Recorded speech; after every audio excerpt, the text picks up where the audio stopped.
Los Angeles, kota impian. Kota di mana karir bisa lahir dan berakhir dalam sekejap. Disinilah industri hiburan melahirkan banyak ikon dan menyimpan begitu banyak rahasia. Dalam dunia musik rock modern, dua nama muncul dalam lintasan yang tak terduga.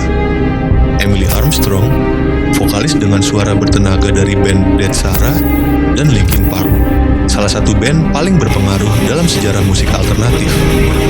Tetapi, apa yang terjadi ketika dua entitas ini bergabung? Dan bagaimana hubungan ini membawa kita pada satu nama yang penuh kontroversi, Scientology. Ini adalah cerita tentang musik, kehilangan, kekuasaan, dan keyakinan. Sebuah perjalanan yang dimulai di panggung, tapi berakhir dalam bayang-bayang organisasi yang penuh misteri.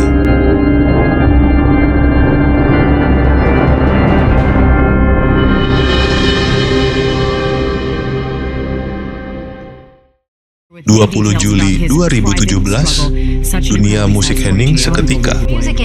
Chester Bennington, vokalis utama Linkin Park, ditemukan meninggal dunia di kediamannya di Palos Verdes Estates, California.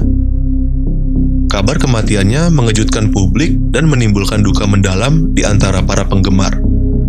Chester bukan sekadar penyanyi, ia adalah simbol dari rasa sakit, kecemasan, dan perjuangan hidup yang disuarakan dalam setiap lagu Linkin Park. Tanpa Chester, banyak yang mengira Linkin Park akan berhenti. Tetapi bagi Mike Shinoda dan anggota lainnya, kepergian Chester bukan akhir, melainkan titik awal untuk fase baru. Lahir dan besar di Los Angeles, Emily Armstrong dikenal sebagai sosok vokalis dengan suara yang garang, penuh emosi, dan tidak terikat oleh batasan genre. Ia memulai karir musiknya lewat band Dead Sarah yang dikenal lewat lagu Weatherman dan Lemon Scent. Di atas panggung, Emily adalah badai. Suaranya memecah keheningan, mengaduk-aduk emosi. Ia tak pernah ragu untuk tampil total, dan itulah yang membuatnya menjadi salah satu vokalis wanita paling unik dalam dekade terakhir. Namun, di balik energi dan ekspresinya yang eksplosif, Emily menyimpan sisi yang jarang disorot publik. Pencariannya akan makna, ketenangan, dan kepercayaan. Setelah bertahun-tahun hening pasca kepergian Chester, pada awal 2023, Linkin Park mengejutkan dunia musik. Mereka mengumumkan proyek baru, album baru, dan yang paling mengejutkan, vokalis baru. Pilihan mereka jatuh pada Emily Armstrong. Keputusan ini langsung menuai kontroversi. Banyak penggemar yang merasa tidak siap melihat orang lain menggantikan posisi Chester.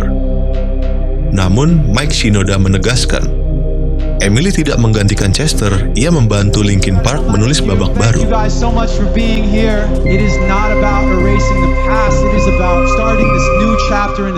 Tapi bagaimana Emily bisa masuk ke orbit Linkin Park? Di balik kabar kolaborasi musik ini, muncul satu pertanyaan yang semakin hari semakin sulit diabaikan.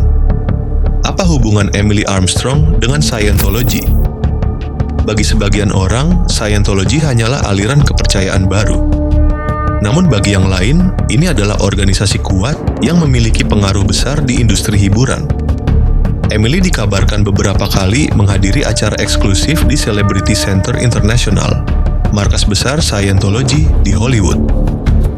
Beberapa sumber menyebutkan Emily mulai mendalami auditing, proses inti dalam ajaran Scientology, sejak tahun 2019, setahun sebelum ia disebut-sebut mulai berinteraksi secara langsung dengan anggota Linkin Park. Scientology adalah sebuah sistem kepercayaan yang didirikan oleh L. Ron Hubbard pada tahun 1950. Dengan ajaran yang menggabungkan elemen psikologi, spiritualitas, dan science fiction, Scientology memiliki sistem bertingkat di mana para pengikutnya bisa naik level melalui proses spiritual yang disebut auditing. Dalam praktiknya, seseorang menjalani sesi bersama auditor dengan menggunakan alat bernama emitter untuk menelusuri trauma masa lalu dan mencapai kondisi spiritual yang lebih tinggi. Auditing tidak gratis. Prosesnya bisa memakan waktu bertahun-tahun dan dana ratusan ribu dolar. Sumber dalam menyebutkan bahwa Emily mulai didekati oleh tokoh-tokoh penting dalam jaringan Scientology setelah beberapa konser Dead Sarah mendapat perhatian di kalangan komunitas selebritas Scientology. Emily dianggap sebagai calon ideal, muda, berbakat, dan mudah dikenali publik. Dalam satu laporan investigatif, Emily dikabarkan pernah menghadiri sesi pelatihan spiritual selama sebulan penuh di markas Scientology di Florida. Meski tidak pernah secara terbuka mengaku sebagai anggota resmi, kehadiran Emily dalam berbagai acara yang diselenggarakan oleh Church of Scientology memicu spekulasi besar tentang kedekatannya dengan organisasi tersebut. Ketika Emily resmi diumumkan sebagai bagian dari Linkin Park, para wartawan dan penggemar mulai mempertanyakan apakah pihak band mengetahui latar spiritual Emily.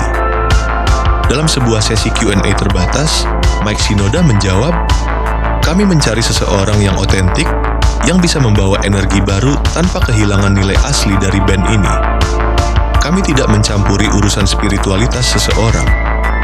Musik adalah ruang ekspresi, bukan ruang penghakiman." Namun, sejumlah sumber dari label menyebutkan bahwa negosiasi dengan Emily telah melibatkan diskusi seputar nilai spiritual dan visi personal, dua istilah yang menurut pengamat sangat sering digunakan dalam doktrin Scientology.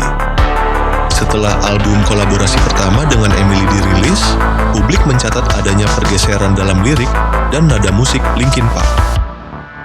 Beberapa lirik mulai menyinggung konsep seperti pencerahan, kebebasan dari engram, dan jembatan kebenaran. Konsep-konsep ini bukan hal asing dalam ajaran Scientology. Apakah ini hanya kebetulan? Atau ada pengaruh langsung dari keyakinan Emily dalam proses kreatif?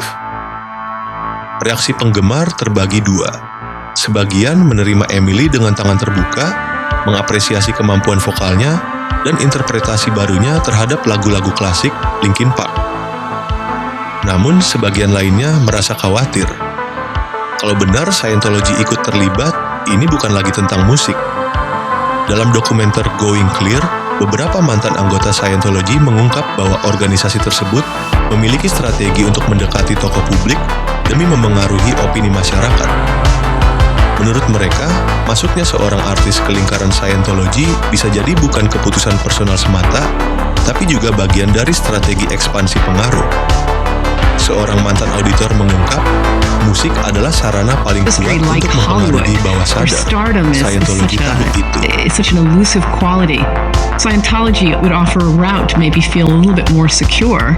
And when you're trying to break in, you're also dealing with relentless rejection and something that helps you stay focused and feel that you're improving yourself and becoming more clear. You can see the appeal of that. Saat kontroversi ini memuncak, Emily akhirnya buka suara dalam sebuah wawancara eksklusif. "Saya tidak mewakili agama manapun. Saya hanya mencari kedamaian, dan saya pernah mencoba banyak jalur, termasuk Scientology. Tapi itu adalah perjalanan personal saya, bukan misi. Linkin Park adalah tentang emosi, dan emosi itu adalah milik semua orang." Pernyataan ini sedikit meredakan kontroversi. Namun, bagi banyak orang, misteri tetap belum terpecahkan sepenuhnya. Dunia hiburan selalu penuh warna. Tapi kadang, warna-warna itu tumpang tindih antara karya dan keyakinan, antara suara dan kepercayaan. Emily Armstrong adalah vokalis berbakat. Linkin Park adalah legenda. Dan Scientology adalah misteri yang terus membayang-bayangi dunia hiburan. Apakah benar ada hubungan di antara mereka? Atau semua ini hanyalah narasi publik yang dilebih-lebihkan? Dalam dunia yang dikendalikan oleh persepsi, kadang kenyataan adalah apa yang kita pilih untuk percayai. Ketika suara berubah, dengarkan lebih dalam, karena di balik harmoni bisa jadi ada sebuah cerita yang tak pernah diceritakan. I let you cut me open just to watch me bleed. Gave up who I am for who you wanted me to be. Don't know why I'm hoping, so fucking naive. Falling for the promise of the emptiness machine. The emptiness machine.